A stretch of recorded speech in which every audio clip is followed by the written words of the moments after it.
ഏറ്റവും പ്രിയപ്പെട്ട സഹോദരി സഹോദരന്മാരെ, ഷാലോം ടെലിവിഷൻ നടത്തുന്ന ഗ്ലോറിയ എന്ന ഈ പരിപാടിയിലേക്ക് നിങ്ങളെല്ലാവരും ഞാൻ ഹൃദയപൂർവ്വം സ്വാഗതം ചെയ്യുകയാണ്. ഡിസംബർ 25 നമ്മൾ ക്രിസ്തുമസ് ആചരിക്കുകയാണ്. ആ ക്രിസ്മസിന് മുമ്പുള്ള ഈ 4 ദിവസം ഈ ചെറിയൊരു ധ്യാനത്തിൽ നമ്മൾ പങ്കെടുത്തുകൊണ്ട് നമ്മുടെ ഹൃദയത്തിലേക്ക് കർത്താവേ വരണമേ എന്ന് പ്രാർത്ഥിക്കുകയാണ്. നമ്മൾ സാധാരണ കേൾക്കാറുള്ള ഒരു വാചകമാണ്, 1000 പ്രാവശ്യം ഉണ്ണി ബെത്ലഹേമിൽ പിറന്നാലും ഒരു പ്രാവശ്യം എൻ്റെ ഹൃദയത്തിൽ പിറക്കുന്നില്ലെങ്കിൽ അതുകൊണ്ട് എന്ത് ഫലമാണുള്ളതെന്ന്. അപ്പം നമ്മൾ ഈ ഒരുക്കത്തിൻ്റെ ലക്ഷ്യം അവിടെ നിന്ന് ബെത്ലഹേമിൽ പുൽക്കൂട്ടിൽ പിറക്കുന്ന ആൾ മാത്രമല്ല, നമ്മുടെ ഓരോരുത്തരുടെയും ഹൃദയത്തിൽ പിറക്കുന്നുവെന്ന് വിശ്വസിക്കുക, പിറക്കുവാൻ വേണ്ടി നമ്മൾ പ്രാർത്ഥിക്കുകയും ചെയ്യുകയാണ്. യേശു നമ്മുടെ ഉള്ളിൽ വന്ന് പിറന്നു കഴിയുമ്പോൾ നമ്മളിൽ പരിവർത്തനമുണ്ടാകും, നമ്മളിൽ മാനസാന്തരമുണ്ടാകും. നമുക്ക് പ്രകൃതിയെയും ദൈവത്തെയും മനുഷ്യനെയും നമ്മളെ തന്നെയും ഒരു പുതിയ കാഴ്ചപ്പാടിൽ കാണുന്നതിന് സഹായിക്കുകയും ചെയ്യും. സാധാരണയായിട്ട് ഒരു ധ്യാനത്തിൽ 5 ആക്ടേഴ്സ് അല്ലെങ്കിൽ നടന്മാരുണ്ടെന്നാണ് പറയുന്നത്. വളരെ ചുരുക്കത്തിൽ പറയുകയാണെങ്കിൽ കർദിനാൾ മർത്തീനി എന്ന് പറയുന്ന വളരെ പ്രസിദ്ധനായിട്ടുള്ള പ്രഭാഷകൻ, ബൈബിൾ പണ്ഡിതൻ പറഞ്ഞിട്ടുള്ള 5 കാര്യങ്ങളാണ് നിങ്ങളോട് ഞാൻ പറയാൻ ആഗ്രഹിക്കുന്നത്. ഒരു ധ്യാനത്തിൽ പങ്കെടുക്കുന്ന ആദ്യത്തെ വ്യക്തി പരിശുദ്ധാത്മാവാണ്. അപ്പം നമ്മൾ ഈ ധ്യാനത്തിൽ പങ്കെടുക്കുമ്പോൾ പരിശുദ്ധാത്മാവിൻ്റെ വരവിന് വേണ്ടി പ്രാർത്ഥിക്കണം. ആത്മാവിൻ്റെ വരങ്ങളും ദാനങ്ങളും ഫലങ്ങളും കൊണ്ട് നമ്മൾ ഓരോരുത്തരും സമ്പന്നരാകണമെന്ന് പ്രാർത്ഥിക്കണം. ആത്മാവായിരിക്കണം ഈ ധ്യാനത്തിൽ നമ്മളെ നയിച്ചുകൊണ്ട് മുന്നോട്ട് കൊണ്ടുപോകേണ്ടത്. തിമോത്തിക്ക് എഴുതിയ 2-ാം ലേഖനം 1-ാം അധ്യായം 6-ാം വാക്യത്തിൽ ഇപ്രകാരം പറയുന്നുണ്ട്, എൻ്റെ കൈവയ്പ് വഴി നിങ്ങൾക്ക് ലഭിച്ച ദൈവിക വരത്തെ നിങ്ങൾ പ്രോജ്വലിപ്പിക്കണമെന്ന് ഞാൻ ആഗ്രഹിക്കുന്നു. നിങ്ങൾക്ക് ലഭിച്ചിട്ടുള്ളത് ഭീരുത്വത്തിൻ്റെ ആത്മാവിനെയല്ല, മറിച്ച് ശക്തിയുടെ, സ്നേഹത്തിൻ്റെ, ആത്മനിയന്ത്രണത്തിൻ്റെ ആത്മാവാണെന്നാണ് പറയുന്നത്. മാമോദീസ വഴി, സ്ഥൈര്യലേപനം വഴി, മറ്റ് കൂദാശകളൊക്കെ വഴിയായിട്ട് നമുക്ക് ലഭിച്ചിട്ടുള്ളത് ഭീരുത്വത്തിൻ്റെ ആത്മാവിനെയല്ല, മറിച്ച് നമ്മൾ ഓർക്കണം, ശക്തിയുടെ ആത്മാവിനെയാണ്, സ്നേഹത്തിൻ്റെ ആത്മാവിനെയാണ്, ആത്മനിയന്ത്രണത്തിൻ്റെ ആത്മാവിനെയാണ്. ഈ ആത്മാവ് നമ്മളിൽ വസിക്കുന്നുവെന്ന് നമ്മൾ വിശ്വസിക്കുന്നു. അപ്പോൾ ഈ ധ്യാനാവസരത്തിൽ പരിശുദ്ധാത്മാവിനോട് നമ്മുടെ ഹൃദയത്തിലേക്ക് എഴുന്നള്ളി നമ്മളെ പ്രചോദിപ്പിക്കണമേ എന്ന് പ്രാർത്ഥിച്ചുകൊണ്ടിരിക്കണം. രണ്ടാമതായിട്ട് ഒരു ധ്യാനത്തിൽ പ്രവർത്തിക്കുന്ന വ്യക്തി നിങ്ങൾ ഓരോരുത്തരുമാണ്. ലോകമെമ്പാടും ചിതറിക്കിടക്കുന്ന ഈ ഷാലോം TV കാണുന്ന നിങ്ങൾ ഓരോരുത്തരുമാണത്. എൻ്റെ പ്രസംഗം കേട്ടുകൊണ്ടിരിക്കുന്നവർ, അതായത് വചനത്തിൻ്റെ അനുവാചകർ മാത്രമാകാതെ അനുവർത്തകരായി തീരുമ്പോഴാണ് നമ്മളിൽ മാറ്റം സംഭവിക്കുക. വചനം ശ്രവിച്ചാൽ മാത്രം പോരാ, അത് ജീവിതത്തിൽ പ്രാവർത്തികമാക്കുന്ന വ്യക്തികളാകുമ്പോൾ അത് മറ്റുള്ളവർക്ക് നമ്മളിലൂടെ ദർശിക്കാൻ സാധിക്കും. അപ്പോൾ എന്തെങ്കിലും മാറ്റം വരണമെങ്കിൽ അത് നിങ്ങൾക്ക് തന്നെ വരണം, നിങ്ങൾ തീരുമാനിക്കണം. പരിശുദ്ധാത്മാവിൻ്റെ പ്രചോദനം സ്വീകരിച്ചുകൊണ്ട് നിങ്ങളുടെ ജീവിതത്തിൽ നിങ്ങൾ മാറ്റം വരുത്താൻ ആഗ്രഹിക്കുമ്പോൾ ആ മാറ്റം നിങ്ങളിലുണ്ടാവും. മൂന്നാമതായിട്ട്, ഒരു ധ്യാനത്തിൽ പങ്കെടുക്കുന്ന മറ്റൊരു നടൻ അല്ലെങ്കിൽ മറ്റൊരു വ്യക്തി ഈ വചനം പ്രഘോഷിക്കുന്ന വ്യക്തിയാണ്. ഇപ്പോൾ ഞാനാണത്. ഞാനെന്താ ചെയ്യാമെന്ന് വെച്ച് കഴിഞ്ഞിട്ടുണ്ടെങ്കിൽ, ഒരു ട്രാഫിക് പോലീസിൻ്റെ ഡ്യൂട്ടിയാണ് ചെയ്യുക.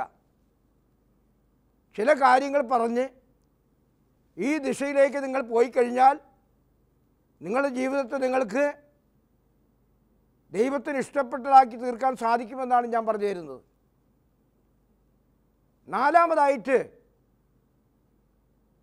സഭ നമ്മൾക്ക് വേണ്ടി പ്രാർത്ഥിക്കുന്നു എന്നുള്ളതാണ്.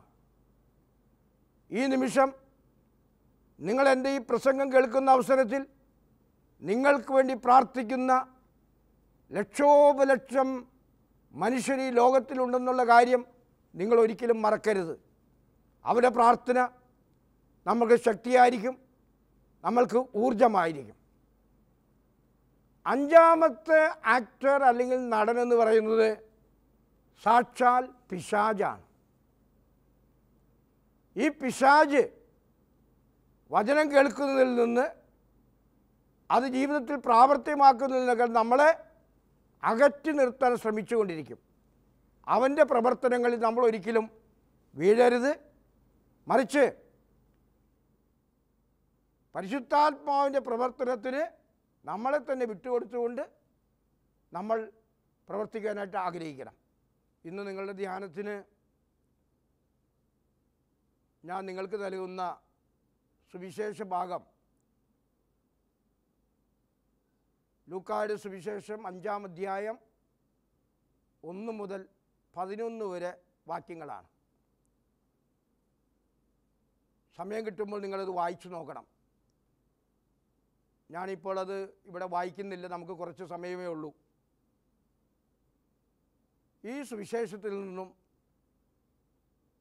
5 കാര്യങ്ങൾ നമുക്ക് പഠിക്കാൻ സാധിക്കും. ചുരുക്കം പറഞ്ഞാൽ, കർത്താവ് പത്രോസിനെ പഠിപ്പിച്ച 5 കാര്യങ്ങളാണ്. ഒന്നാമതായി കർത്താവ് പത്രോസിനെ പഠിപ്പിച്ചത് വിശ്വാസം ദൈവത്തിൻ്റെ ദാനമാണ് എന്നുള്ളതാണ്. Faith is a gift of God. രണ്ടാമതായി പഠിപ്പിച്ചത് തൻ്റെ പരിമിതികളെക്കുറിച്ചുള്ള ബോധ്യമാണ്. Jesus teachers Peter of his own limitations എന്ന് പറയാൻ പറ്റും. മൂന്നാമതായി കർത്താവ് പഠിപ്പിക്കുന്നത് പങ്കുവെക്കലിൻ്റെ ആവശ്യത്തെക്കുറിച്ചാണ്. ഷെയറിങ്. നാലാമതായി കർത്താവായ യേശു പത്രോസിനെ പഠിപ്പിച്ചത് തൻ്റെ പാപാവസ്ഥയെക്കുറിച്ചിട്ടാണ്. അഞ്ചാമതായി കർത്താവ് പത്രോസിനെ പഠിപ്പിക്കുന്നത് തൻ്റെ ദൗത്യത്തെക്കുറിച്ചാണ്. What is his mission? പ്രിയപ്പെട്ടവരെ, നമുക്ക് ഒന്നാമത്തെ വിഷയത്തിലേക്ക് വരാം. വിശ്വാസം ദൈവത്തിൻ്റെ ദാനമാണെന്ന് പത്രോസിനെ പഠിപ്പിക്കുന്നു. നിങ്ങൾക്കറിയാമല്ലോ, കേസറിയ ഫിലിപ്പിയിൽ വെച്ച് യേശു ശിഷ്യന്മാരോട് ചോദിക്കുന്നുണ്ട്, ഞാൻ ആരാണെന്നാണ് ജനങ്ങൾ പറയുന്നത്? ഞാൻ ആരാണെന്നാണ് നിങ്ങൾ പറയുന്നത്? അതിനുത്തരമായിട്ട് ദൈവത്താൽ പ്രേരിതനായി പത്രോസ് പറഞ്ഞ കാര്യം ഇതാണ്: നീ ജീവിക്കുന്ന ദൈവത്തിൻ്റെ പുത്രനായ മിശിഹായാണ്, അല്ലെങ്കിൽ ക്രിസ്തുവാണ് എന്നുള്ളതാണ്. ആ ഉത്തരം കേട്ട് ഇഷ്ടപ്പെട്ട യേശു ക്രിസ്തു പത്രോസിനോട് പറയുന്നത് എന്താണ്? യോനായുടെ പുത്രനായ ശമയോനെ, നിനക്കത് വെളിപ്പെടുത്തി തന്നത് മജ്ജയോ മാംസവുമല്ല, മറിച്ച് സ്വർഗത്തിലിരിക്കുന്ന എൻ്റെ പിതാവാണ്. യേശു കർത്താവാണ് നമ്മൾക്ക് വിളിക്കണമെങ്കിൽ,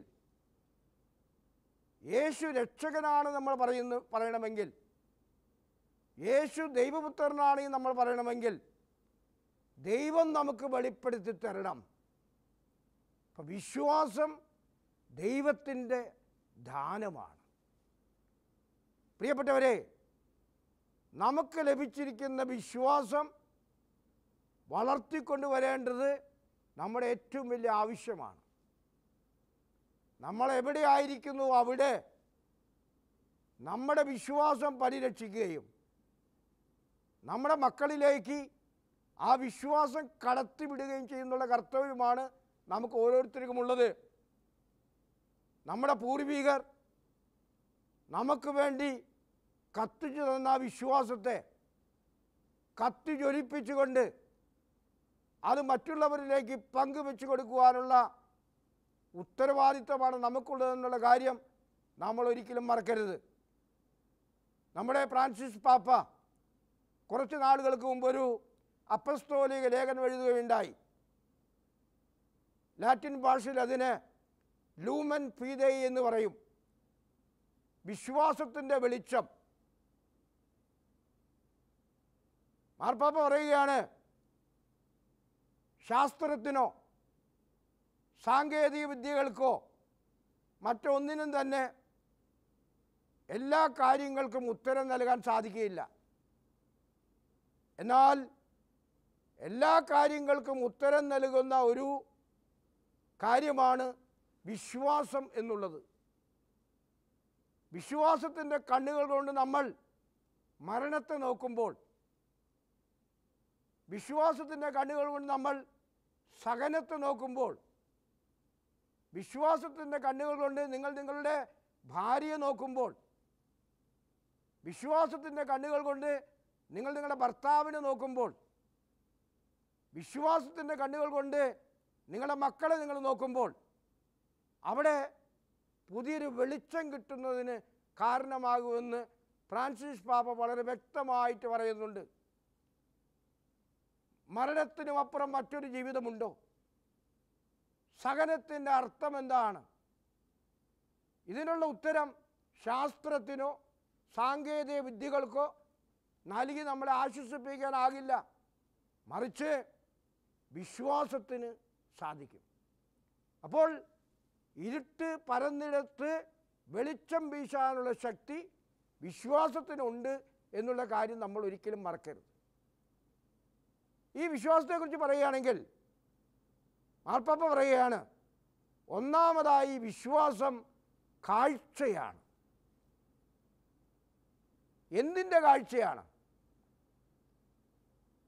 ഈ പ്രപഞ്ചത്തിലെ മനുഷ്യരെ, പ്രപഞ്ചത്തിലെ വസ്തുക്കളെ, ഈ പ്രപഞ്ചത്തെ തന്നെ, ദൈവത്തെയൊക്കെ ദൈവത്തിൻ്റെ കണ്ണുകളിൽ കൂടി കാണുക എന്നുള്ളതാണ് വിശ്വാസം.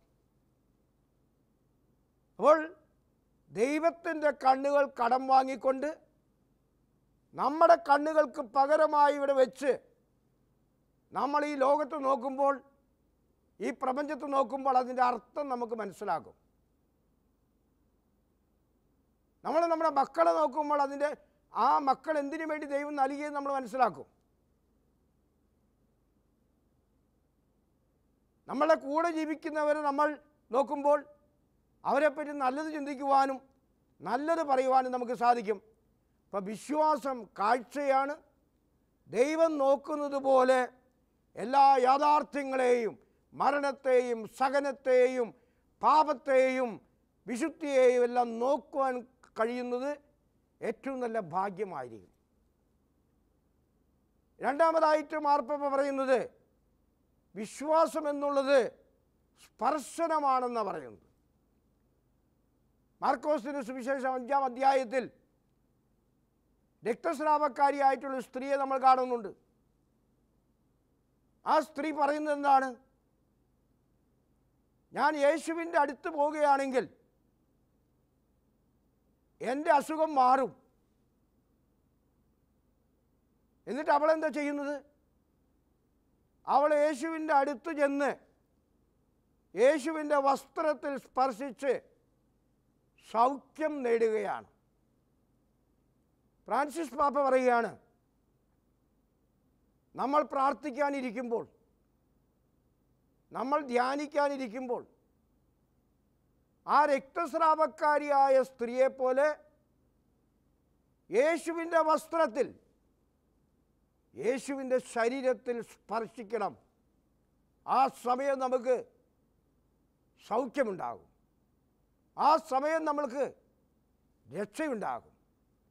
അപ്പോൾ പ്രാർത്ഥിക്കാനിരിക്കുമ്പോൾ വെറുതെ പ്രാർത്ഥിക്കുകയല്ല,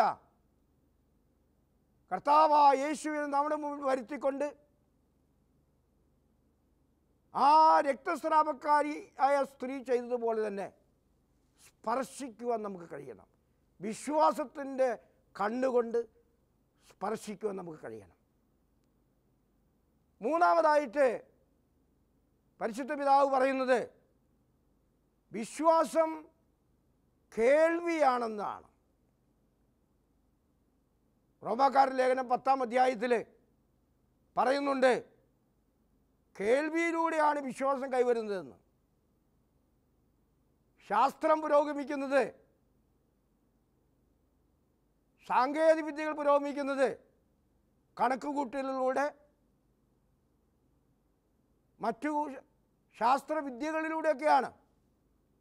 അതേസമയം ആർട്ട് അല്ലെങ്കിൽ കല വളരുന്നത് പ്രചോദനത്തിലൂടെയാണ്. വിശ്വാസമുണ്ടാകുന്നത് എല്ലായ്പ്പോഴും നമ്മൾ ഓർക്കണം, നമ്മുടെ പ്രവർത്തനത്താലല്ല, മറിച്ച് നമ്മൾ കേൾക്കുമ്പോഴാണ്. അപ്പം അതുകൊണ്ട് വിശുദ്ധ പൗലോസ് ചോദിക്കുന്നുണ്ട്, യേശു ക്രിസ്തുവിനെ കുറിച്ച് ആരും കേൾക്കാതെ എങ്ങനെയാണ് അവർ വിശ്വസിക്കുക എന്ന്. അതുകൊണ്ടാണ് നമ്മൾ പറയുന്നത് സുവിശേഷ പ്രസംഗത്തിൻ്റെ ആവശ്യം. അവർ കേൾക്കാത്തവരിൽ അവരെങ്ങനെ വിശ്വസിക്കും? അപ്പോൾ കേൾവിയിലൂടെയാണ് വിശ്വാസം വരുന്നതെങ്കിൽ തീർച്ചയായിട്ടും യേശു ക്രിസ്തുവിനെക്കുറിച്ച് മറ്റുള്ളവരോട് പറഞ്ഞു കൊടുക്കേണ്ട കടമ നമുക്ക് ഓരോരുത്തർക്കുമുണ്ട്. അതിന് സമയം കിട്ടുമ്പോൾ നിങ്ങൾ റോമാക്കാർക്ക് എഴുതിയ ലേഖനം 10-ാം അധ്യായം ഒന്ന് വായിച്ചു നോക്കൂ. അവസാനമായി പരിശുദ്ധ പിതാവ് പറയുന്നത് വിശ്വാസം എന്നുള്ളത് ഓർമ്മയാണ്. നമ്മുടെ രക്ഷയെപ്പറ്റിയുള്ള ഓർമ്മ, നമ്മളെ ദൈവം എങ്ങനെ രക്ഷിച്ചു എന്നുള്ളതിൻ്റെ ഓർമ്മ. അതാണല്ലോ വിശുദ്ധ കുർബാന ഒരു ഓർമ്മയാണെന്ന് നമ്മൾ പലപ്പോഴും പറയാറുള്ളത്. അവിടെ നമ്മുടെ കർത്താവിൻ്റെ പീഡാസഹനവും മരണവും ഉയർപ്പും പുനരുത്ഥാനവും എല്ലാം ഓർമ്മിക്കുന്ന ഒരു സംഭവമാണ് വിശുദ്ധ കുർബാന. അപ്പോൾ വിശ്വാസം എന്നുള്ളത് ഓർമ്മയും കൂടിയാണ്. അപ്പോൾ ഓർക്കുക, പത്രോസിനെ കർത്താവ് പഠിപ്പിച്ച ആദ്യത്തെ പാഠം വിശ്വാസം ദൈവത്തിൻ്റെ ദാനമാണ് എന്നുള്ളതാണ്. ദൈവം നമുക്ക് വിശ്വാസം നൽകിയിട്ടുണ്ടെങ്കിൽ അതിനെ കളഞ്ഞു കുളിക്കാൻ നമുക്ക് അർഹതയില്ല. ചില ആളുകൾ കുരങ്ങൻ്റെ കയ്യിൽ പൂമാല കിട്ടിയതുപോലെ അവരുടെ വിശ്വാസത്തെ പൊട്ടിച്ച് കീറിക്കളഞ്ഞുകൊണ്ട് ജീവിക്കുന്നവരുണ്ട്. നമ്മൾ അങ്ങനെയുള്ളവരല്ല. ഒരിക്കലും വിശ്വാസത്തെ തകർക്കാതെ എന്തെല്ലാം നമ്മുടെ ചുറ്റുപാടിൽ സംഭവിച്ചാലും എൻ്റെ ദൈവത്തിലുള്ള വിശ്വാസം ഞാൻ ഒരിക്കലും കളഞ്ഞു കുളിക്കുകയില്ല എന്ന് ഏത് നാട്ടിൽ ചെന്നാലും ഏതവസ്ഥയിലായാലും നമുക്ക് പറയാൻ കഴിയുമ്പോൾ അത് ഏറ്റവും വലിയ നേട്ടമായിരിക്കും. രണ്ടാമതായി പത്രോസിനെ കർത്താവ് പഠിപ്പിച്ച പാഠം തൻ്റെ പരിമിതികളെക്കുറിച്ചുള്ളതായിരുന്നു. ഈ ലൂക്കായുടെ സുവിശേഷം 5-ാം അധ്യായം 1 മുതൽ 11 വരെ വാക്യങ്ങൾ വായിക്കുമ്പോൾ നമ്മളവിടെ കാണുന്നുണ്ട്, രാത്രി മുഴുവനും അധ്വാനിച്ചിട്ട് ഒന്നും തന്നെ കിട്ടിയില്ല. അവരാകെ നിരാശരായിരുന്നു. പക്ഷെ കർത്താവ് അവിടേക്ക് കടന്നു വരുന്നു. അവരോട് പറയുകയാണ്, ആഴങ്ങളിലേക്ക് വലയിറക്കുക എന്ന്. ആഴങ്ങളിലേക്ക് വലയിറക്കിയപ്പോൾ ദൈവത്തിൽ ആശ്രയിച്ചുകൊണ്ട് പ്രവർത്തിച്ചപ്പോൾ, കർത്താവിൻ്റെ വാക്കിന് ചെവി കൊടുത്തപ്പോൾ സംഭവിച്ചതെന്താണ്? വല നിറയെ മത്സ്യങ്ങൾ പിടിക്കുവാൻ സാധിച്ചു എന്നുള്ളതാണ്. പ്രിയപ്പെട്ടവരെ, ഇന്ന് നിങ്ങളോട് ഞാൻ പറയുന്നു, എൻ്റെ ഈ വചനം കേൾക്കുന്ന നിങ്ങൾ ആഴങ്ങളിലേക്ക് വലയിറക്കുവാൻ പഠിക്കണം. എന്തിൻ്റെയൊക്കെ ആഴങ്ങളിലേക്കാണ്?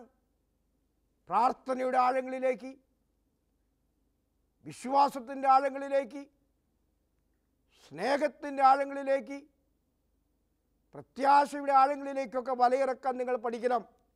അപ്പോൾ ഈ കർത്താവിൻ്റെ വരവിന് വേണ്ടി നമ്മൾ ഒരുങ്ങുമ്പോൾ എല്ലാത്തിൻ്റെയും വിശുദ്ധിയുടെ ആഴങ്ങളിലേക്കൊക്കെ ഇറങ്ങിച്ചെല്ലാൻ നിങ്ങൾക്ക് സാധിക്കട്ടെ എന്ന് ഞാൻ പ്രത്യേകം പ്രാർത്ഥിക്കുന്നു. അതിനുവേണ്ടി നിങ്ങൾ പ്രത്യേകം പരിശ്രമിക്കുകയും വേണം. പ്രിയപ്പെട്ടവർ, നമ്മുടെ ജീവിതത്തിൽ ചില സമയങ്ങളിൽ നമ്മളെല്ലാം ചെയ്യും, എല്ലാം പ്രവർത്തിക്കും, പക്ഷെ അതിൻ്റെ ഫലമൊന്നും ഉണ്ടാവില്ല. പക്ഷെ ആ സമയത്ത് ദൈവത്തിൻ്റെ തിരുമുമ്പിലേക്ക്, കർത്താവിൻ്റെ സന്നിധിയിലേക്ക് ചെന്ന് അവൻ്റെ സ്വരം കേൾക്കുവാനും അവൻ പറയുന്ന പോലെ പ്രവർത്തിക്കാൻ നമുക്ക് കഴിയുമ്പോൾ നമ്മുടെ ജീവിതത്തിലേക്ക് അത്ഭുതങ്ങൾ കടന്നു വരും എന്നുള്ള കാര്യം മറക്കരുത്. മൂന്നാമതായിട്ട് കർത്താവ് പത്രോസിനെ പഠിപ്പിച്ച പാഠം തൻ്റെ പാപാവസ്ഥയെക്കുറിച്ചായിരുന്നു. ഈ ധാരാളം മത്സ്യമുണ്ടായി കഴിഞ്ഞപ്പോൾ എന്താണ് പത്രോസ് പറയുന്നത്? കർത്താവ്, ഞാൻ പാപിയാണ്, എന്നിൽ നിന്നും അകന്നു പോകണമേ എന്നാണ് പറയുന്നത്. അത്രമാത്രം വലിയ അത്ഭുതമാണ് യേശു അവിടെ പ്രവർത്തിച്ചത്. ആ അത്ഭുതം കൊണ്ട് ഞെട്ടിവിറച്ച പത്രോസ് പറയുകയാണ്, കർത്താവ്, ഞാൻ പാപിയാണ്, നിൻ്റെ മുമ്പിൽ നിൽക്കുവാനുള്ള യോഗ്യത എനിക്കില്ല എന്ന്. പ്രിയപ്പെട്ടവരെ, ഈ ധ്യാനം നടത്തുമ്പോൾ നെഞ്ചത്തടിച്ച് നമ്മൾ ഓരോരുത്തരും പറയണം, കർത്താവേ, ഞാൻ പാപിയാണ്, എൻ്റെ ഹൃദയത്തെ എഴുന്നള്ളുവാനുള്ള യോഗ്യത എനിക്കില്ല, പക്ഷേ നിനക്ക് എൻ്റെ ഹൃദയത്തിലേക്ക് കടന്നു വരാൻ സാധിക്കും. നീ വന്ന് എന്നെ തന്നെ മാറ്റണമേ, എന്നെ പരിവർത്തനത്തിന് വിധേയനാക്കണമേ എന്ന് പ്രാർത്ഥിക്കണം. അപ്പോൾ നമ്മുടെ ജീവിതത്തിലുണ്ടാകേണ്ട ഒരു ബോധ്യം നമ്മളെല്ലാവരും പാപികളാണ് എന്നുള്ള ചിന്തയാണ്. പലർക്കും ഈ പാപബോധമില്ല. മറ്റുള്ളവരെന്തെങ്കിലും ചെയ്യുമ്പോഴേക്കും അവരെപ്പറ്റി കുറ്റം വിധിക്കുവാനും അവരെപ്പറ്റി ഒച്ചപ്പാടുണ്ടാക്കാനൊക്കെ നമുക്ക് സാധിക്കും. എന്നാൽ നമ്മുടെ ഉള്ളിൻ്റെ ഉള്ളിലേക്ക് കടന്നു ചെന്ന് നമ്മൾ ചെയ്ത തെറ്റുകളെക്കുറിച്ച്, നമ്മൾ ചെയ്ത പാപങ്ങളെക്കുറിച്ച് ഓർക്കുന്നവർ എത്ര പേരുണ്ട്? ഈ ധ്യാനം കേൾക്കുന്ന നിങ്ങളുടെ ഉള്ളിൻ്റെ ഉള്ളിലേക്ക് ഒരു യാത്ര ചെയ്യണം. ഒരു ആധ്യാത്മിക ചിന്തകൻ പറയുകയുണ്ടായി, the longest journey is the inward journey. ഏറ്റവും ദൈർഘ്യമുള്ള യാത്ര ഉള്ളിൻ്റെ ഉള്ളിലേക്കുള്ള യാത്രയാണെന്ന്. ധ്യാനം എന്നൊക്കെ പറയുന്നത് നമ്മുടെ ഉള്ളിൻ്റെ ഉള്ളിലേക്ക് കടന്നു ചെല്ലാനുള്ള, യാത്ര ചെയ്യാനുള്ള അവസരമാണ്. അവിടെ നടക്കുന്ന ചിന്തകൾ, അവിടെ നടക്കുന്ന പ്രവൃത്തികൾ മനസ്സിലാക്കി നമുക്ക് മുന്നോട്ട് പോകാൻ സാധിക്കും. മറ്റൊന്നുകൂടി, നാലാമതായിട്ട് കർത്താവ് പത്രോസിനെ പഠിപ്പിച്ച പാഠം പങ്കുവെക്കലിനെ കുറിച്ചാണ്. അവർക്ക് ധാരാളം മത്സ്യങ്ങൾ ലഭിച്ചപ്പോൾ വേണമെങ്കിൽ അവർക്ക് കടൽ തീരത്തിട്ട് അത് ഉണക്കിയെടുക്കാമായിരുന്നു. അതിന് പകരം അടുത്തുള്ള വഞ്ചി വിളിച്ചിട്ട് അവർക്ക് കൂടി പങ്കുവെച്ച് കൊടുക്കുകയാണ്. നമ്മൾക്ക് ദൈവം സമ്പത്ത് തരികയാണെങ്കിൽ, ആരോഗ്യം തരികയാണെങ്കിൽ, മറ്റ് കഴിവുകൾ നൽകുകയാണെങ്കിൽ അവയൊക്കെ മറ്റുള്ളവരുടെ ശുശ്രൂഷയ്ക്ക് വേണ്ടി, മറ്റുള്ള സേവനത്തിന് വേണ്ടി നമുക്ക് നൽകിയതാണെന്നുള്ള കാഴ്ചപ്പാട് പലർക്കും ഉണ്ടാകണം. ഈ ഒരു കാര്യം പലരും പലപ്പോഴും ഓർക്കാറില്ല. കഴിഞ്ഞ കാലത്തൊക്കെ മറന്നുകൊണ്ട്, മറവി രോഗം ബാധിച്ചുകൊണ്ട്, ഞാൻ എങ്ങനെ ഇവിടെ എത്തി എന്നുള്ള ചിന്തയില്ലാതെ എല്ലാവരെയും പുച്ഛിച്ചുകൊണ്ട് ജീവിക്കുന്ന ധാരാളം മനുഷ്യരുണ്ട്. ആ വിഭാഗത്തിൽ നമ്മൾ പെടരുത്. ദൈവം തന്ന ദാനമാണെന്ന് കരുതി അത് പങ്കുവയ്ക്കുവാൻ എവിടെയെല്ലാം ആവശ്യമുണ്ടോ അവിടെ ഉള്ളവർക്കൊക്കെ കൊടുക്കാൻ നമുക്ക് കഴിയുമ്പോൾ നമ്മുടെ ജീവിതം ധന്യമായി തീരും എന്ന് നമ്മൾ ഓർക്കണം. പ്രിയപ്പെട്ടവരെ, അഞ്ചാമതായിട്ട് പത്രോസിനെ പഠിപ്പിച്ച പാഠം എന്താണ്? തൻ്റെ ദൗത്യത്തെക്കുറിച്ചുള്ള വ്യക്തമായ കാഴ്ചപ്പാടാണ്. എന്താണ് കർത്താവ് നൽകിയത്? നീ ഇന്നു മുതൽ മീൻ പിടിക്കുന്നവരല്ല, മനുഷ്യരെ പിടിക്കുന്നവരാകും എന്നുള്ളത്. അപ്പോൾ നമ്മളെ ഓരോരുത്തരെയും കർത്താവ് വിളിച്ച് മനുഷ്യരെ പിടിക്കുന്നവരാക്കി തീർക്കുകയാണ്. പത്രോസും കൂട്ടരും ലോകമെമ്പാടും മനുഷ്യരെ പിടിക്കുന്നവരായി പോയതുകൊണ്ടാണ് ഇന്ന് നമ്മൾ ഈ വിശ്വാസത്തിൽ ജീവിക്കുന്നത്. നമ്മുടെ ഓരോരുത്തരുടെയും കടമ ഇത് തന്നെയാണ്, മനുഷ്യരെ പിടിക്കുന്നവരായിരിക്കുക. നമ്മുടെ ജീവിതം കൊണ്ട് മനുഷ്യരെ പിടിക്കുന്നവരായിരിക്കുക. നമ്മുടെ പരിശുദ്ധ പിതാവ്, നമ്മുടെ മാർപ്പാപ്പ എപ്പോഴും പറയുന്ന ഒരു കാര്യമുണ്ട്, ക്രിസ്ത്യാനിറ്റി ഗ്രോസ് ബൈ അട്രാക്ഷൻ. ക്രിസ്തുമതം വളരുന്നത് ആകർഷണത്തിലൂടെയാണെന്ന്. എന്തിൻ്റെ ആകർഷണമാണ്? എൻ്റെയും നിങ്ങളുടെയും ജീവിതത്തിൻ്റെ ആകർഷണം. നമ്മൾ പലപ്പോഴും മറ്റുള്ളവരെ കുറ്റം പറയുന്നുണ്ട്, മറിച്ച് നമ്മളിലേക്ക് തിരിഞ്ഞു നോക്കിക്കൊണ്ട് എൻ്റെ ജീവിതം എന്നെ കാണുന്നവർക്ക് ഒരാകർഷകമായി തീർക്കാൻ ഞാൻ ശ്രമിക്കുന്നുണ്ടോ? എൻ്റെ വാക്കുകൾ മധുരമുള്ളതാണോ? എൻ്റെ പ്രവൃത്തികൾ നല്ലതാണോ? ഇങ്ങനെയുള്ള ചോദ്യങ്ങളൊക്കെ ചോദിച്ച് നമുക്ക് മുന്നോട്ട് പോകാൻ കഴിയുമ്പോൾ തീർച്ചയായിട്ടും ആ പണ്ടത്തെ ആ വാചകം 1000 പ്രാവശ്യം ഉണ്ണി പുൽക്കൂട്ടിൽ പിറന്നാലും ഒരു പ്രാവശ്യം എൻ്റെ ഹൃദയത്തിൽ പിറക്കുന്നില്ലെങ്കിൽ അതുകൊണ്ടെന്ത് പ്രയോജനമെന്ന്. അപ്പം എൻ്റെ ഹൃദയത്തിൽ പിറക്കുവാനുള്ള ഒരുക്കം നമുക്ക് നടത്താം. അതുകൊണ്ട് വീണ്ടും ഞാൻ പറയുന്നു, the longest journey is the inward journey. ഉള്ളിൻ്റെ ഉള്ളിലേക്കുള്ള യാത്രയാണ് ഏറ്റവും വലിയ യാത്ര. ആ യാത്ര പലരും നടത്തിയിട്ടില്ല. ഇന്ന് നിങ്ങളോട് ഞാൻ ആവശ്യപ്പെടുന്നു, ഈ ക്രിസ്മസിന് മുമ്പ് ഈ ലോങ്ങസ്റ്റ് ജേർണി, ഉള്ളിൻ്റെ ഉള്ളിലേക്കുള്ള യാത്ര ആരംഭിക്കാൻ. അത് നിങ്ങളെ പരിവർത്തനത്തിന് വിധേയമാക്കും, ദൈവത്തോടടുപ്പിക്കും, മനുഷ്യരോടടുപ്പിക്കും. അതിൻ്റെ ഫലമായിട്ട് അല്പം കൂടി ദൈവത്തോടടുക്കുവാൻ, അല്പം കൂടി മനുഷ്യരോടടുക്കുവാൻ നിങ്ങൾക്ക് കഴിയുമെന്നുള്ള കാര്യത്തിൽ ഒട്ടും തന്നെ സംശയമില്ല. നിങ്ങളെല്ലാവരെയും ദൈവം അനുഗ്രഹിക്കട്ടെ. വചനം മാംസമായി നമ്മുടെ ഇടയിൽ വസിച്ചു. ദൈവം മനുഷ്യനായി അവതരിക്കുന്നതാണ് ക്രിസ്തുമസെങ്കിൽ, ആ അവതരിച്ച ദൈവം നമ്മുടെ ഹൃദയത്തിലും നമ്മുടെ മനസ്സിലും നമ്മുടെ ശരീരത്തിലും നമ്മുടെ ആത്മാവിലും എല്ലാം വന്ന് പിറന്നുകൊണ്ട് നമ്മളെ പുതിയ മനുഷ്യരാക്കി തീർക്കണമേ എന്ന് നമുക്ക് പ്രാർത്ഥിക്കാം. അങ്ങനെ നമ്മളെ പുതിയ കണ്ണുകൾ കൊണ്ട്, വിശ്വാസത്തിൻ്റെ കണ്ണുകൾ കൊണ്ട് എല്ലാം നോക്കിക്കാണുവാനും എല്ലാം ദർശിക്കുവാനും കഴിയട്ടെ എന്ന് നമുക്ക് പ്രത്യേകമായിട്ട് പ്രാർത്ഥിക്കാം. ദൈവം നിങ്ങളെല്ലാവരെയും അനുഗ്രഹിക്കട്ടെ. പ്രിയപ്പെട്ടവരെ, ഈ പ്രസംഗത്തിന് ശേഷം വരുന്ന ആരാധനയിൽ പങ്കെടുത്തുകൊണ്ട് ഒരു ഉള്ളിൻ്റെ ഉള്ളിലേക്കുള്ള യാത്ര നടത്താൻ നിങ്ങൾ കഴിയട്ടെ എന്ന് ഒരിക്കൽ കൂടി ഞാൻ ആശംസിക്കുന്നു. ദൈവം നിങ്ങളെ അനുഗ്രഹിക്കട്ടെ.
പരിശുദ്ധ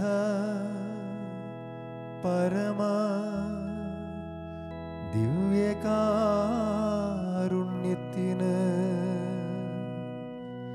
എന്നേരവും ആരാധനയും സ്തുതിയും പുകഴ്ചയും ഉണ്ടായിരിക്കട്ടെ.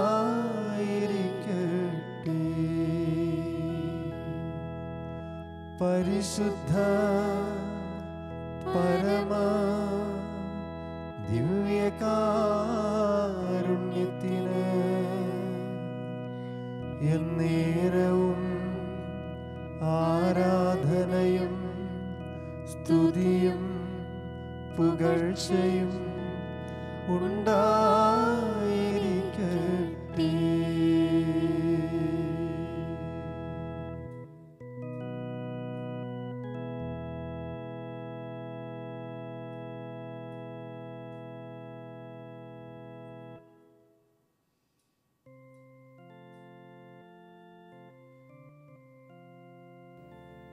പ്രിയപ്പെട്ടവരെ, കർത്താവിൻ്റെ തിരുസന്നിധിയിലിരുന്ന് കർത്താവിനെ ആരാധിക്കുവാൻ നിങ്ങളെ ഞാൻ ക്ഷണിക്കുകയാണ്. ലോകത്തിൻ്റെ വിവിധ ഭാഗങ്ങളിലുള്ള നമ്മളെല്ലാവരും ഒന്നു ചേർന്ന് ഇവിടെ എഴുന്നള്ളിയിരിക്കുന്ന നമ്മുടെ കർത്താവിൻ്റെ രക്ഷകനുമായ ഈശോ മിശിഹായെ ആരാധിക്കുവാൻ അണഞ്ഞിരിക്കുകയാണ്. ഈ കർത്താവിൻ്റെ സാന്നിധ്യം നമുക്ക് സ്മരിക്കാം. കർത്താവിയുടെ സന്നിഹിതനാണ്. നമ്മളെ അനുഗ്രഹിക്കുവാനായി, നമ്മളെ രക്ഷിക്കുവാനായി, നമുക്ക് വരങ്ങൾ നൽകുന്നതിന് വേണ്ടി അവിടുന്ന് ഇവിടെ സന്നിഹിതനായിരിക്കുന്നു. എൻ്റെ കർത്താവേ, എൻ്റെ ദൈവമേ, ഞങ്ങൾ അങ്ങയെ ആരാധിക്കുന്നു, ഞങ്ങൾ അങ്ങയെ സ്തുതിക്കുന്നു, ഞങ്ങൾ അങ്ങയെ വണങ്ങുന്നു. ഞങ്ങളുടെ ദൈവവും കർത്താവുമായി അങ്ങയെ ഞങ്ങൾ ആരാധിക്കുന്നു. ഞങ്ങളെ വിശുദ്ധിയിലേക്ക് വിളിക്കുന്ന നല്ലവനായ ദൈവമേ, അങ്ങ് പരിപൂർണനായിരിക്കുന്നത് പോലെ ഞങ്ങളും പരിപൂർണരായിരിക്കുവാൻ അങ്ങ് ആഗ്രഹിക്കുന്നുവല്ലോ. ഞങ്ങളെ കാത്തുകൊള്ളണമേ, ഞങ്ങളോടൊപ്പം അങ്ങ് ആയിരിക്കണമേ. അങ്ങയുടെ മുമ്പിൽ അണഞ്ഞിരിക്കുന്ന എല്ലാ മനുഷ്യരെയും ഞാൻ അങ്ങേക്ക് കാഴ്ചവെക്കുന്നു. ഇവരുടെ നിരവധി ആവശ്യങ്ങൾ അങ്ങ് നടത്തിക്കൊടുക്കണമേ. ഇവരുടെ ഹൃദയത്തിലേക്ക് അങ്ങയുടെ സ്നേഹം കടത്തിവിടണമേ. ഇവർക്ക് ധൈര്യം നൽകണമേ, ഇവർക്ക് സമാധാനം നൽകണമേ, ഇവർക്ക് ഐശ്വര്യം നൽകണമേ, ഇവർക്ക് സമൃദ്ധി നൽകണമേ, ഇവർക്ക് ആഹ്ലാദവും ആനന്ദവും നൽകി അനുഗ്രഹിക്കണമേ. നമുക്കെല്ലാവർക്കും ഒന്ന് ചേർന്ന് ദൈവപിതാവേ എന്നുള്ള ഗാനം ആലപിച്ചുകൊണ്ട് ത്രിത്വൈക ദൈവത്തെ ആരാധിക്കാം. ദൈവപിതാവേ,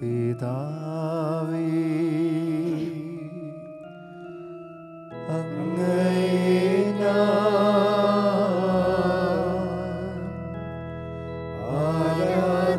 ആരാധിക്കുന്നു,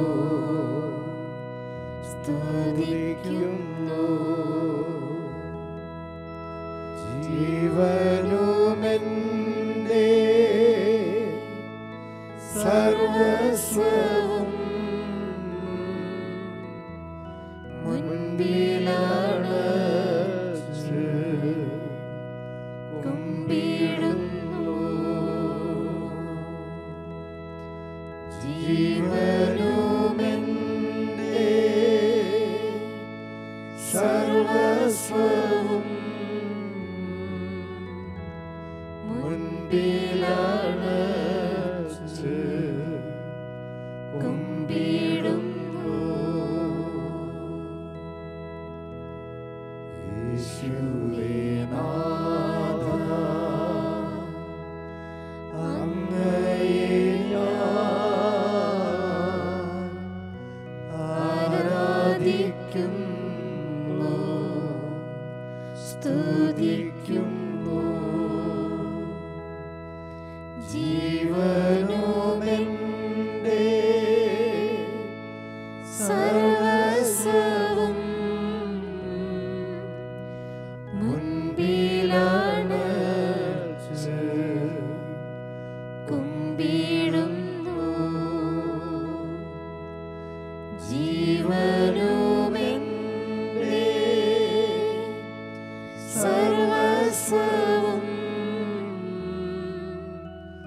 മുൻപിലാണ് കുമ്പിടുന്നു. പാവനാത്മാവേ അങ്ങയെ ഞാൻ ആരാധിക്കുന്നു, സ്തുതിക്കുന്നു. ജീവനുമെന്റെ സർവസ്വവും മുൻപിലാണ് കുമ്പിടുന്നു. ജീവനുമെന്റെ സർവസ്വവും മുൻപിലാണ് കുമ്പിടുന്നു.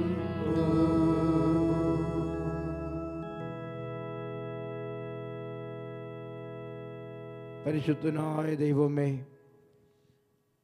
പരിശുദ്ധനായ ബലവാനെ, പരിശുദ്ധനായ ശക്തനെ, ഞങ്ങൾ അനുഗ്രഹിക്കുകയും സംരക്ഷിക്കുകയും കാത്തുപരിപാലിക്കുകയും ചെയ്യണമേ. അങ്ങയുടെ മുമ്പിൽ മുട്ടുകുത്തി നിൽക്കുന്ന, അങ്ങയുടെ മുമ്പിൽ പ്രാർത്ഥിക്കുവാനായിട്ട് അണഞ്ഞിരിക്കുന്ന ഞങ്ങളെ ഓരോരുത്തരെയും ഞങ്ങൾ അങ്ങേക്ക് കാഴ്ചവെക്കുന്നു. അധ്വാനിക്കുന്നവരും ഭാരം വഹിക്കുന്നവരുമായ നിങ്ങളെല്ലാവരും എൻ്റെ അടുക്കൽ വരുവിൻ, ഞാൻ നിങ്ങളെ ആശ്വസിപ്പിക്കുമെന്നാണല്ലോ അങ്ങ് ഞങ്ങളെ പഠിപ്പിച്ചിട്ടുള്ളത്. അതുപോലെ തന്നെ അങ്ങ് എളിമയുള്ളവനും ഹൃദയശാന്തതയുള്ളവനാണെന്ന് ഞങ്ങളെ പഠിപ്പിച്ചുവല്ലോ. അങ്ങിൽ നിന്ന് ഞങ്ങൾ പഠിക്കണമെന്നും അങ്ങ് ഞങ്ങളോട് പറഞ്ഞിട്ടുണ്ടല്ലോ. കർത്താവേ, എപ്പോഴും അങ്ങിൽ നിന്ന് പഠിക്കുവാൻ, അങ്ങയുടെ വചനം ശ്രമിക്കുവാൻ, അങ്ങിലേക്ക് അടുത്തടുത്ത് വരുവാനുള്ള ഭാഗ്യം ഞങ്ങൾക്ക് ഓരോരുത്തർക്കും നൽകണമേ. ഞങ്ങൾ അധ്വാനിക്കുന്നവരാണ്, ഞങ്ങൾ ഭാരം വഹിക്കുന്നവരാണ്. ഇവയെല്ലാം ഞങ്ങൾ ആരംഭിക്കുന്നതും അവസാനിക്കുന്നതും അങ്ങിലൂടെ ആയിരിക്കട്ടെ എന്ന് ഞങ്ങൾ അങ്ങയോട് പ്രാർത്ഥിക്കുന്നു. നമുക്ക് ഭക്തിയോടുകൂടി ഒരു ഗാനം ആലപിച്ചുകൊണ്ട് കർത്താവിനെ സ്തുതിക്കാം. ആരാധിച്ചിടാം, കുമ്പിട്ടാരാധിച്ചിടാം. ആരാധിക്കുമ്പോൾ അവദാനം പാടിടാം. ആ പൂജിതമാ രക്ഷാനാമം വാഴ്ത്തിപ്പാടാം. ആ പദമലരിൽ താണു വീണു വന്നിച്ചിടാം. ആത്മനാഥാന നിന്നിൽ ചേരണം, എൻ മനസ്സിൽ നീനാൾ വാഴണം. ആരാധിച്ചിടാം, കുമ്പിട്ടാരാധിച്ചിടാം. ആരാധിക്കുമ്പോൾ അവദാനം പാടിടാം. ആ പൂജിതമാം രക്ഷാനാമം വാഴ്ത്തിപ്പാടാം. ആ പദമലരിൽ താണു വീണു വന്നിച്ചിടാം. ആത്മനാഥാന നിന്നിൽ ചേരണം, എൻ മനസ്സിൽ നീനാൾ വാഴണം. യേശുനാഥ ഒരു ശിശുവായി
കർത്താവായ യേശുവേ, ഞങ്ങൾ വിളിക്കപ്പെട്ടിരിക്കുന്നത് വിശുദ്ധിയിലേക്കാണല്ലോ. ഞങ്ങൾ ഓരോരുത്തരും അങ്ങയുടെ ജീവിതത്തിൽ പങ്കു പറ്റണമെന്നാണല്ലോ അങ്ങ് ആഗ്രഹിക്കുന്നത്. വിശുദ്ധിയിലേക്ക് കടന്നു വരുവാൻ ആഴങ്ങളിലേക്ക് വലയിറക്കാൻ പറഞ്ഞ കർത്താവേ, ആഴങ്ങളിലേക്ക് ഇറങ്ങിച്ചെന്ന് അങ്ങയെ കൂടുതൽ അറിയുവാൻ, അങ്ങയെ കൂടുതൽ സ്നേഹിക്കുവാൻ, അങ്ങയുടെ ജീവനിൽ പങ്കുപറ്റുവാനുള്ള അനുഗ്രഹം ഞങ്ങൾക്ക് നൽകി അനുഗ്രഹിക്കണമേ എന്ന് ഞങ്ങൾ താഴ്മയോടെ പ്രാർത്ഥിക്കുന്നു. പ്രാർത്ഥന കേൾക്കണമേ കർത്താവേ, യാചന നൽകണമേ കർത്താവേ, യാചന നൽകണമേ. കർത്താവായ ദൈവമേ, ആഴങ്ങളിലേക്ക് ഇറങ്ങി ചെല്ലുവാൻ, വിശുദ്ധിയുടെ ആഴങ്ങളിലേക്ക്, സ്നേഹത്തിൻ്റെ ആഴങ്ങളിലേക്ക്, വിശ്വാസത്തിൻ്റെ ആഴങ്ങളിലേക്ക്, പ്രത്യാശയുടെ ആഴങ്ങളിലേക്ക്, സ്നേഹത്തിൻ്റെ ആഴങ്ങളിലേക്ക്, കാരുണ്യത്തിൻ്റെ ആഴങ്ങളിലേക്ക് കടന്നു ചെല്ലാൻ ഞങ്ങൾ അനുഗ്രഹിക്കണമെന്ന് ഞങ്ങൾ അങ്ങയോട് പ്രാർത്ഥിക്കുന്നു. പ്രാർത്ഥന കേൾക്കണമേ കർത്താവേ, യാചന നൽകണമേ കർത്താവേ, യാചന നൽകണമേ. എൻ്റെ കർത്താവേ, എൻ്റെ ദൈവമേ,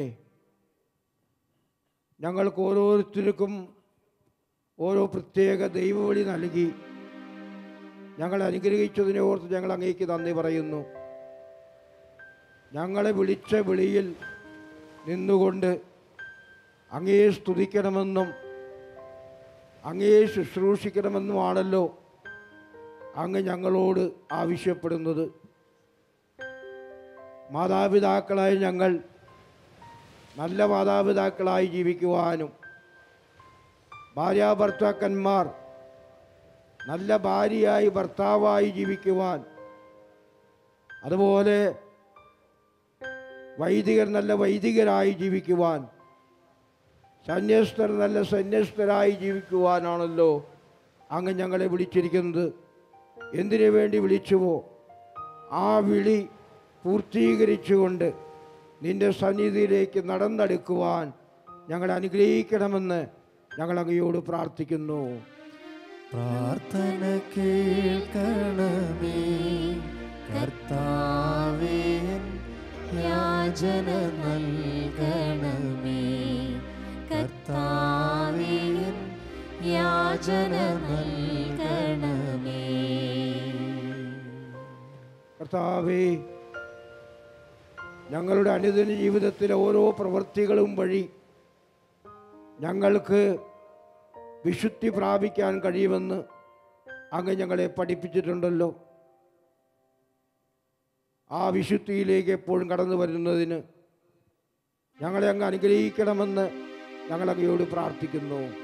പ്രാർത്ഥന കേൾക്കണമേ കർത്താവേ, യാചന നൽകണമേ കർത്താവേ, യാചന നൽകണമേ.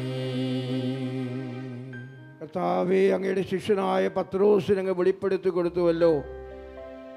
വിശ്വാസം പിതാവായ ദൈവത്തിൻ്റെ ദാനമാണെന്ന്. ഞങ്ങൾക്ക് കിട്ടിയ വിശ്വാസത്തെ കത്തിജ്വലിപ്പിക്കുവാൻ, തീക്ഷ്ണതയുള്ളതാക്കുവാൻ ഞങ്ങളെ അനുഗ്രഹിക്കണമെന്ന് ഞങ്ങൾ അങ്ങയോട് പ്രാർത്ഥിക്കുന്നു. പ്രാർത്ഥന കേൾക്കണമേ കർത്താവേ, യാചന നൽകണമേ കർത്താവേ, യാചന നൽകണമേ. കർത്താവേ, ഞങ്ങൾ പരിമിതികളുള്ള മനുഷ്യരാണെന്ന് ചിന്തിക്കുവാൻ ഞങ്ങളുടെ ജീവിതം എല്ലാം അങ്ങയുടെ കരങ്ങളിലാണെന്ന് മനസ്സിലാക്കുവാൻ, പരിമിതികൾ മനസ്സിലാക്കി ഓരോ നിമിഷവും അങ്ങയെ ആശ്രയിച്ചുകൊണ്ട് ജീവിക്കുവാൻ ഞങ്ങളെ പ്രാപ്തരാക്കണമെന്ന് ഞങ്ങൾ അങ്ങയോട് പ്രാർത്ഥിക്കുന്നു. പ്രാർത്ഥന കേൾക്കണമേ കർത്താവേ, യാചന നൽകണമേ കർത്താവേ, യാചന നൽകണമേ. കർത്താവേ, ഞങ്ങൾക്ക് പലപ്പോഴും അങ്ങ് സമൃദ്ധിയായി നൽകുന്നുണ്ടല്ലോ. പല കഴിവുകളും ആരോഗ്യവും സമ്പത്തും മറ്റെല്ലാം തന്ന് ഞങ്ങൾ അനുഗ്രഹിക്കുന്നുവല്ലോ. അപ്പോഴൊക്കെ മറ്റുള്ളവരുമായി അത് പങ്കുവയ്ക്കുവാൻ, മറ്റുള്ളവർക്ക് കൂടി കൊടുക്കുവാനും വേണ്ടി ഞങ്ങൾക്ക് തന്നതാണെന്ന് മനസ്സിലാക്കുവാൻ ഞങ്ങളെ ഓരോരുത്തരെയും പ്രാപ്തരാക്കണമെന്ന് ഞങ്ങൾ താഴ്മയോട് അങ്ങയോട് അപേക്ഷിക്കുന്നു. പ്രാർത്ഥന കേൾക്കണമേ കർത്താവേ, യാചന നൽകണമേ കർത്താവേ, യാചന നൽകണമേ. പ്രിയപ്പെട്ടവരെ, കർത്താവിൻ്റെ തിരുമുമ്പിൽ നിൽക്കുമ്പോൾ നമുക്കെല്ലാവർക്കും ഒരു ഗാനം ആലപിച്ച് കർത്താവിൻ്റെ നിമിഷം സ്തുതിക്കുകയും ആരാധിക്കുകയും വണങ്ങുകയും ചെയ്യാം.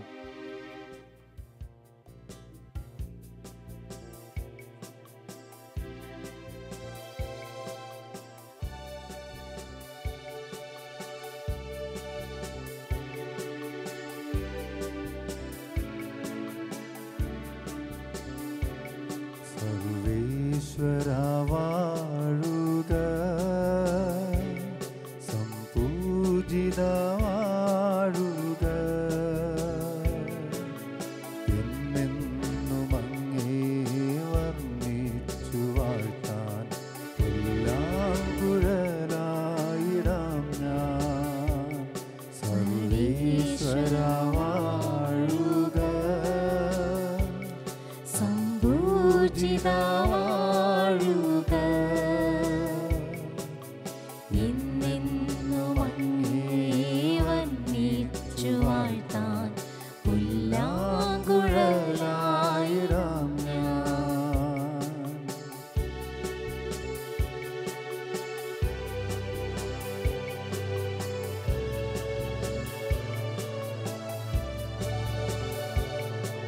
സ്നേഹം തുറന്നോരാ സൽപാതയിൽ ക്രൂശും ചുമന്നോ നടന്നേറി നീ.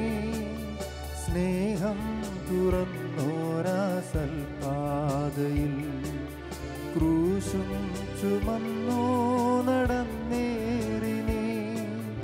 അധ്വാനമേലും മനുഷ്യർക്കു വേണ്ടി അത്യന്ത ശോകം സഹിച്ചില്ലേ നീ. സർവേശ്വരാ വാഴുക, സംപൂജിതാ വാഴുക, എന്നെന്നും അങ്ങേ വർണ്ണിച്ചു വാഴ്ത്താൻ പുല്ലാങ്കുഴലായിടാം ഞാൻ. നമുക്ക് ആശീർവാദത്തിനായി ഒരുങ്ങാം, പ്രാർത്ഥിക്കാം.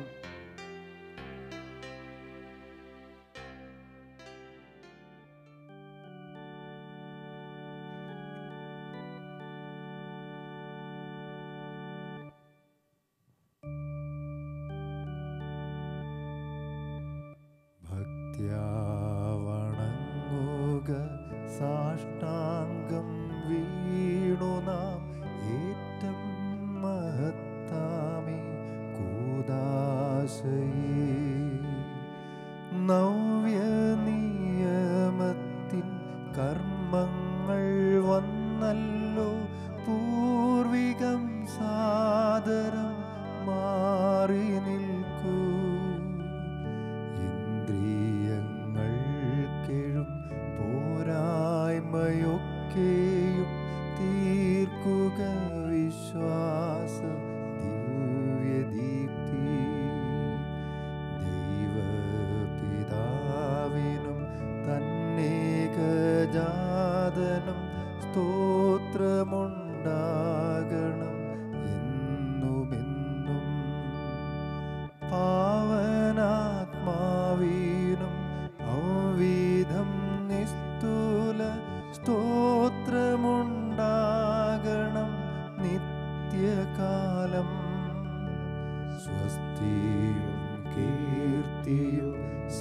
ശക്തിയുമാർന്നെന്നും വാഴുക ത്രിത്വൈക ദൈവമാമേൻ.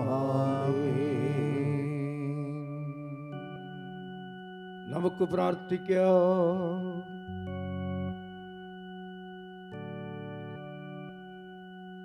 ദൈവമേ, അങ്ങയുടെ പീഡാനുഭവത്തിന്റെ സ്മാരകമായി വിസ്മയാപകമായി കുദാശ ഞങ്ങൾക്ക് നൽകിയല്ലോ. അങ്ങയുടെ പരിത്രാണത്തിന്റെ ഫലം ഞങ്ങൾ നിരന്തരം അനുഭവിക്കുമാറ് അങ്ങയുടെ തിരുശരീരത്തിൻ്റെയും തിരുരക്തത്തെയും ദിവ്യരഹസ്യങ്ങൾ എന്നും വണങ്ങുവാൻ അനുഗ്രഹമരുളണമേ എന്ന് നിത്യമായി ജീവിച്ചു വാഴുന്ന അങ്ങയോട് ഞങ്ങൾ പ്രാർത്ഥിക്കുന്നു. ആമേൻ.